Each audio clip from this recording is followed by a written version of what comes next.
안녕하세요, 여러분. 오늘은 조선의 한 역사서가 일본에서 베스트셀러가 된 놀라운 이야기를 들려드리겠습니다. 바로 서해 유성룡이 쓴 징비록입니다. 이 책은 임진왜란의 참상을 기록한 책으로 조선의 반성과 교훈이 담긴 명저로 알려져 있죠. 그런데 이 책이 일본에서 베스트셀러가 되고 지금까지도 꾸준히 읽히고 있다는 사실 혹시 알고 계셨나요? 임진왜란이 끝난 뒤 일본은 전쟁의 상처를 잊고자 했습니다. 특히 도요토미 히데요시 사후 도쿠가와 막부가 정권을 잡으면서 전쟁 이야기는 금기시되었죠. 일본 내부에서도 임진왜란에 대해 너무 많은 것을 말하지 말자는 분위기가 있었던 겁니다. 그런데 그런 일본 사회에 징비록이 등장하면서 모든 것이 바뀌기 시작했습니다. 17세기 말 조선통신사를 통해 이 책이 일본에 전해졌습니다. 당시 일본인들에게는 생소했던 조선인의 시각으로 쓰인 전쟁 기록이었는데요. 1695년 징비록의 첫 일본어 번역본이 출간되자마자 선풍적인 인기를 끌었습니다. 사람들은 열광했습니다.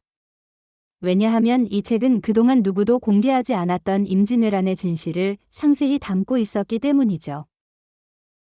징비록이 일본에서 성공한 데에는 몇 가지 이유가 있습니다. 첫째, 당시 일본에서는 임진왜란을 공식적으로 기록한 책이 없었습니다.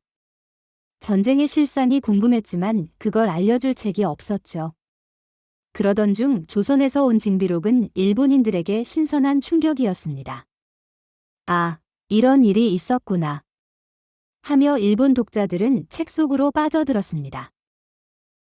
둘째, 유성룡의 냉철한 기록 때문이었습니다. 이 책은 단순히 조선의 피해만 말하지 않습니다.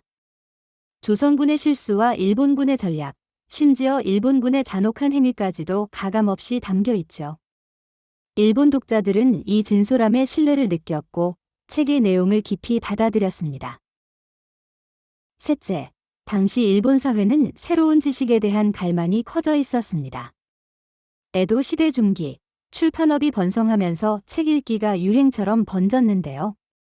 사람들은 전쟁 이야기, 지도자의 전략 같은 주제에 큰 관심을 가졌습니다. 징비록은 딱 그 시대적 호기심을 충족시켜주는 책이었습니다. 그리고 마지막으로 이 책은 단순히 전쟁 기록이 아니라 반성과 교훈의 메시지를 담고 있었습니다. 조선의 실수, 일본의 교만, 전쟁의 참상. 일본 독자들은 이 책을 통해 자기 반성을 하며 전쟁의 교훈을 되새겼습니다. 당시 일본에서는 이 책의 인기에 힘입어 30여 종 이상의 번역본이 나왔습니다.